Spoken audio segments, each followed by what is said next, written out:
आप सभी को राधे राधे, जय श्री कृष्णा। आज एक विचित्र लीला कथा हमारे साथ शेयर की गई है, जिसे सुनने के बाद आप भी अपने जीवन में इस तरह के फैसले को आसानी से ले सकते हैं।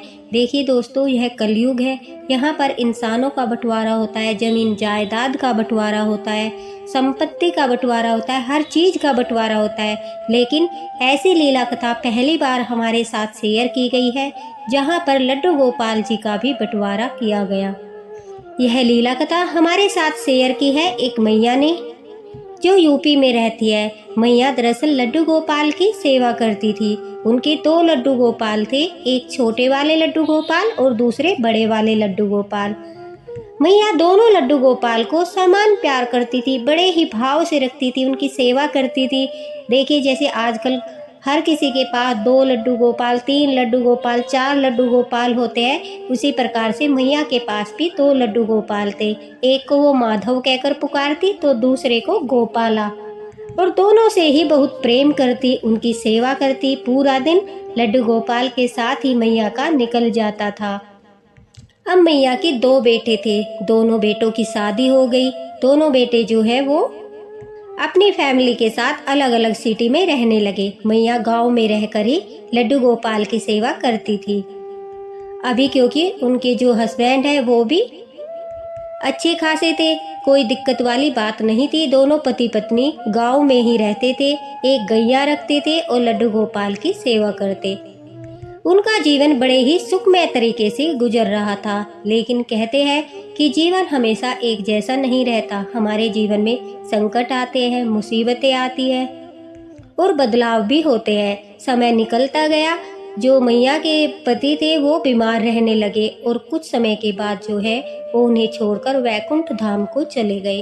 अब मैया बेचारी अकेली गांव में, उनका मन नहीं लगता था और उनका शरीर भी जो है वो कमजोर हो चुका था। अब वो भी बुजुर्ग होने लगी थी, तो गैया भी अकेले नहीं संभाल पाती थी। इस वजह से उनके बेटों ने कहा कि माताजी, आप हमारे साथ ही जो है चलकर शहर रहिए, और यहाँ गांव में जो प्रॉपर्टी है, जो संपत्ति है, उसे हम बेच देंगे और आधा आधा जो है हिस्सा कर लेंगे। जितने पैसे आएंगे उन्हें आधा आधा जो है आपस में बांट लेंगे। अब मैया भी सहमत हो गई। घर का जो सामान था, जो जरूरी था, वो मैया ने अपने साथ ले जाने को कहा और बाकी का सामान गांव में ही बेच दिया। प्रॉपर्टी थी जो, उसको भी डीलर के हाथों मैया ने बेच दिया। अब जो पैसा आया उसका भी आधा आधा भाग दोनों बेटों में बराबर बांट दिया। अब मैया बड़े बेटे के साथ जो है उनके शहर में चली गई और साथ में अपने बाल गोपाला और माधव दोनों लड्डू गोपाल को लेकर भी गई। मैया ने कहा था कि वह कुछ दिन बड़े बेटे के पास रहेगी और कुछ दिन जो है छोटे बेटे के साथ रहेगी। ऐसे ही करते करते उनका जीवन बीत जाएगा। अब बड़े बेटे के साथ रहते रहते मैया को काफी समय हो गया था। अब उनकी बारी जो थी वो छोटे बेटे के पास जाने की आ गई।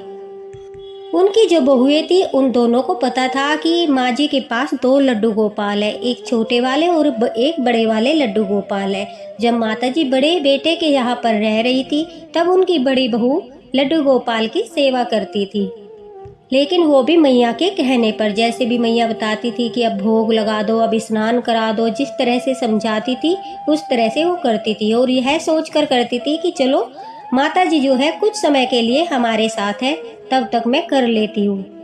अब उसके बाद जब छोटी के यहाँ माता जी गई, वहाँ पर उन्होंने लड्डू गोपाल की सेवा इसी प्रकार से करानी शुरू कर दी जैसे बड़ी बहू से कराती थी। अब कभी लड्डू गोपाल को भोग लगाना, कभी स्नान कराना, कभी विश्राम कराना, कुछ कुछ कार्य जो था वो मैया स्वयं भी करती थी। जो भी उनके हाथ में होता था, जैसे कि विश्राम करा दिया, बहू ने भोग बना कर दे दिया तो भोग लगा दिया, इस तरह के काम वो लड्डू गोपाल के स्वयं कर लेती थी। बाकी भोग बनाना और उन्हें बैठाकर स्नान कराना, ये सब अब मैया से नहीं होता था। कुछ दिन तो ऐसे ही चलता रहा। अब परेशानी क्या आई, अब मैया काफी बीमार हो गई। उनके पास जो है इतनी भी ताकत शेष नहीं रही कि वह उठकर लड्डू गोपाल को भोग लगा दे और लड्डू गोपाल को विश्राम करा दे। सारा दिन वो चारपाई पर ही लेटी रहती थी। और बार बार अपने लड्डू गोपाल के लिए बेचैन होकर बहू को आवाज़ लगाती थी कि क्या भोग लगा दिया, क्या मेरे माधव को, मेरे गोपाला को विश्राम करा दिया। इस तरह से सारा दिन जो है बहू को टोका टाकी करती थी। और आजकल तो आप जानते ही हो, सभी लोगों को ज़्यादा टोकना पसंद नहीं होता, तो उनकी बहू जो है वो कभी कभी बोल देती थी कि हाँ हाँ मैंने भोग लगा दिया, विश्राम करा दिया, और कभी कभी वो गुस्से में भी आ जाती थी। अब कुछ समय के बाद बहुओं को लगने लगा कि माता जी का शायद समय आ गया है, अब वो वैकुंठ धाम को चली जाएगी। उससे पहले ही उन्होंने मैया से कहा कि देखो, हमसे 2 लड्डू गोपाल की सेवा नहीं हो पाएगी, ऐसा करिए आप लड्डू गोपाल जी को भी बांट दीजिए। आपके पास 2 लड्डू गोपाल है, छोटे वाले लड्डू गोपाल छोटी बहू ने कहा कि मुझे दे दीजिए, और बड़े वाले लड्डू गोपाल बड़ी बहू को दे दीजिए।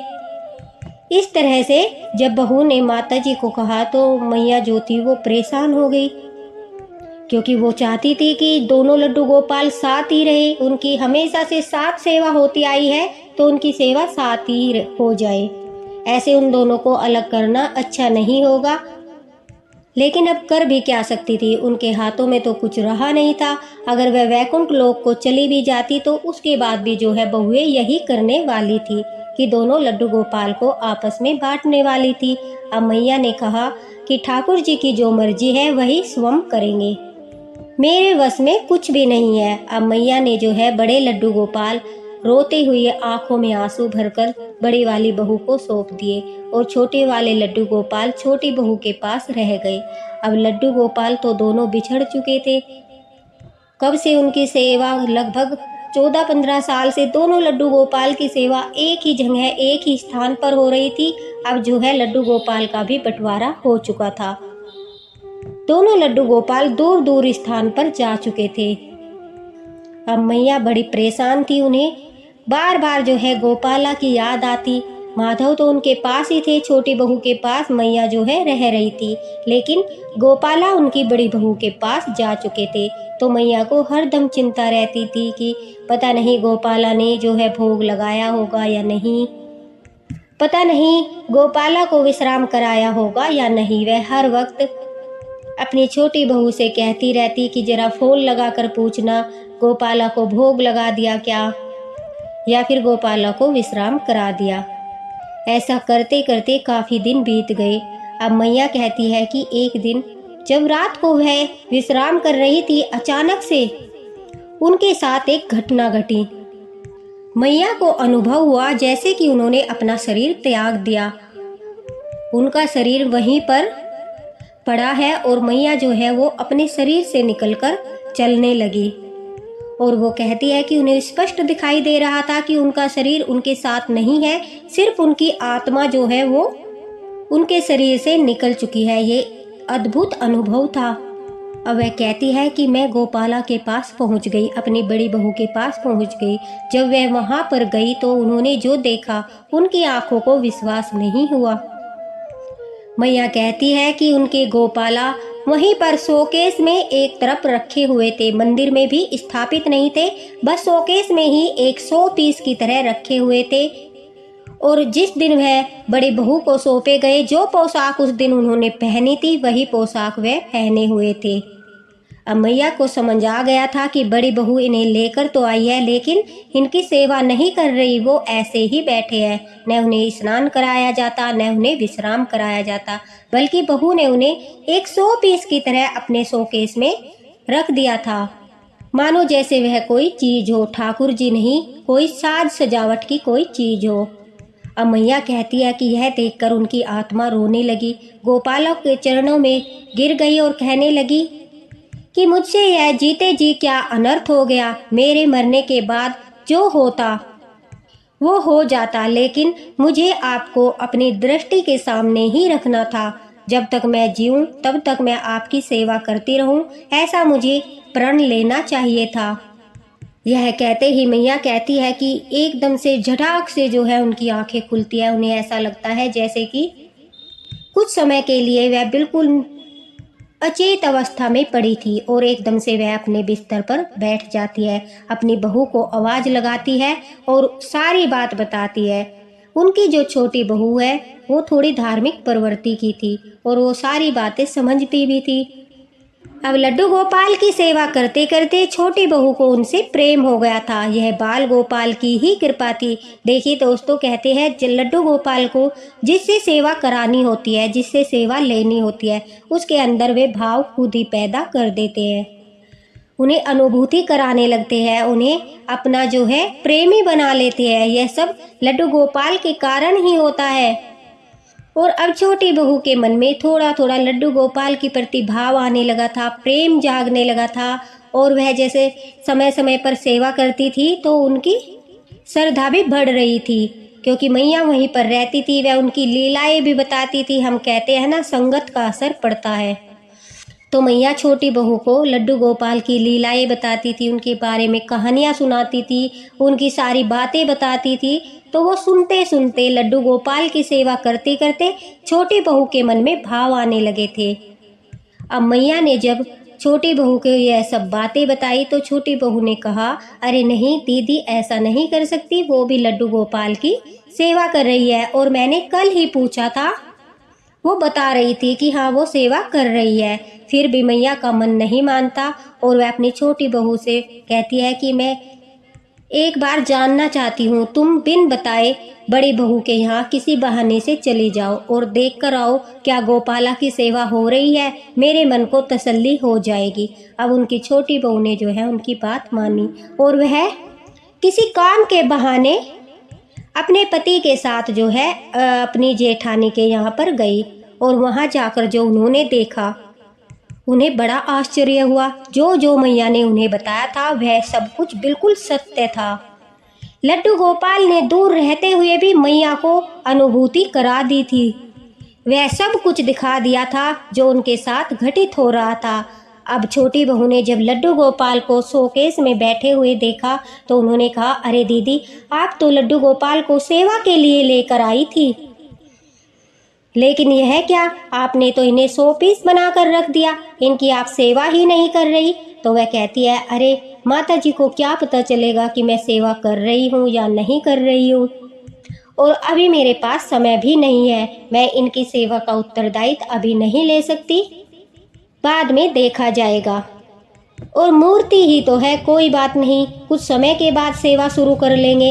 ये थोड़ा ही ना बोलने वाली है कि मुझे खाना खिलाओ, मुझे पानी पिलाओ, मुझे आराम कराओ। ये तो मैया जी जो है वो पुराने ज़माने की है, उनके मन के वहम है, बस अपना समय बिताने के लिए, अपना समय काटने के लिए पूजा पाठ में लगी रहती थी। और मेरा तो पहले से ही इन सब चीज़ों में मन नहीं है। अब जो छोटी बहू थी उसके अंदर तो भाव आ चुके थे, उसे यह सुनकर बड़ा बुरा लगा। तो उसने समझाया कि नहीं, ऐसा नहीं होता, देखो आपने हमें बताया भी नहीं और मैया जी को वहीं पर पता चल गया कि लड्डू गोपाल के साथ आप क्या कर रही हो। सौपन की सारी बात जो है छोटी बहू ने बड़ी बहू को बताई और यह बात सुनकर वह भी आश्चर्यचकित हो गई। उसे भी लगा कि हाँ, लड्डू गोपाल सचमुच जागृत है और वह अपने भक्त को हर बात बता देते हैं, उन्हें अनुभूति करा देते हैं। अब बड़ी बहू ने जो लड्डू गोपाल को सिर्फ मात्र मूर्ति समझ रही थी, अब उसकी आंखें खुल चुकी थी यह बात जानकर कि लड्डू गोपाल ने स्वयं माताजी को उनके घर पे लाकर सारी परिस्थिति से अवगत कराया कि किस प्रकार से वह लड्डू गोपाल के साथ व्यवहार कर रही है, किस प्रकार से वह लड्डू गोपाल की सेवा नहीं कर रही है। यह सुनकर बड़ी बहू को बड़ा ही आश्चर्य हुआ। तब छोटी बहू ने समझाया कि मैं भी पहले इन्हें मूर्ति ही मानती थी और मेरे मन में इनके प्रति भाव नहीं थे, लेकिन जैसे जैसे मैंने इनकी सेवा करना शुरू किया तो मुझे भी अनुभूति होने लगी, मुझे अच्छा लगने लगा, मेरे अंदर भाव आने लगे, मेरे अंदर इनके प्रति प्यार आने लगा। और अगर आप सेवा नहीं करना चाहती तो कोई बात नहीं, आप मुझे गोपाला दे दीजिए, मैं स्वयं इनकी सेवा करूंगी, मुझे कोई आपत्ति नहीं है। अब बड़ी बहू को तो बहाना चाहिए था, उसने झटाक से छोटी बहू को बड़े लड्डू गोपाल दे दिए और कहा कि जब कभी मुझे लगेगा कि मुझे सेवा करनी है तो मैं लड्डू गोपाल तुमसे ले लूंगी, अभी के लिए तुम इन्हें अपने साथ ले जाओ। अब छोटी बहू लड्डू गोपाल को लेकर वापस आई। मैया ने जैसे ही गोपालों को देखा तो दौड़कर उन्हें अपनी गोदी में ले लिया और उनके लाड लड़ाए और उनसे कहा, क्यों रे कन्हैया, मैया के बगैर रह नहीं पाए। अब लड्डू गोपाल के प्रति ऐसा भाव हो और लड्डू गोपाल दूसरी जगह चले जाए जहाँ पर उनके प्रति भाव ही न हो, फिर वह कैसे रह सकते हैं। अब छोटी बहू ने सारी बात मैया को बताई तो मैया को भी बड़ा आश्चर्य हुआ कि किस प्रकार से लड्डू गोपाल ने उन्हें अनुभूति कराई और वो सब बताया जो उनके साथ हो रहा था। अब छोटी बहू ही लड्डू गोपाल की सेवा कर रही है। मैया जो है वो बड़ी ही प्रसन्न है कि उनके दोनों लड्डू गोपाल की सेवा अच्छे से हो रही है। तो आप बताइए, क्या लड्डू गोपाल बड़ी बहू को देने चाहिए? अगर आने वाले समय में बड़ी बहू के मन में भाव जागे और वो लड्डू गोपाल लेने के लिए आए, क्या छोटी बहू को लड्डू गोपाल देने चाहिए? हालांकि उनका कहना है कि वह अब लड्डू गोपाल नहीं देगी, हमेशा उनकी सेवा करेगी। अगर बड़ी बहू सेवा करना चाहती है तो वह नया विग्रह ला सकती है। लेकिन आपकी राय क्या है, यह भी अवश्य ही बताना। क्या उन्हें लड्डू गोपाल देने चाहिए? और देखिए, जो लोग भ्रम में रहते हैं कि लड्डू गोपाल एक मूर्ति है, लड्डू गोपाल अपने भक्त को कुछ नहीं बताते, हम उनके साथ कुछ भी व्यवहार कर ले तो उनका भ्रम भी दूर होना चाहिए, क्योंकि वह नटखट लाला है और 1 मिनट में पोल खोल देते हैं, जिस तरह से बड़ी बहू की खोल दी। और स्वयं अपनी मैया को, जिन्होंने वर्षों से उनकी सेवा की, उन्हें किस तरह से उनकी आत्मा को किस तरह से उन्होंने अनुभूति कराई, यह स्वयं में ही एक बहुत बड़ी बात है। ये भाव होते हैं, अनुभूतियाँ होती है जो लड्डू गोपाल भक्त ही समझ सकते हैं, बाकी लोग की समझ से यह परे है। तो जय हो हमारे लड्डू गोपाल की। वो सदा अपने उन्हीं भक्तों से प्रेम करते हैं जिनके मन में उनके प्रति भाव होते हैं, जिनके मन में उनके प्रति प्रेम होता है। वह एक पल भी वहाँ पर नहीं रुकते जहाँ उनके प्रति प्रेम न हो, भाव न हो, श्रद्धा न हो, समर्पण न हो। वह वहाँ से स्वयं ही प्रस्थान कर जाते हैं। जिस तरह से बड़ी बहू के घर से लड्डू गोपाल वापस से आ गए और यह उनका बड़ा ही दुर्भाग्य था कि उन्हें ठाकुर जी की सेवा मिली, फिर भी ठाकुर जी की वह सेवा नहीं कर पाई।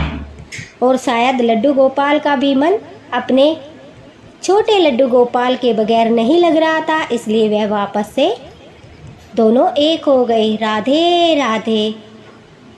ऐसी ही लीला कथाएं सुनने के लिए मेरे चैनल को फॉलो ज़रूर करना और वीडियो पसंद आया हो तो एक लाइक अवश्य करना। इसी के साथ राधे राधे, हरे कृष्णा। मिलते हैं अगले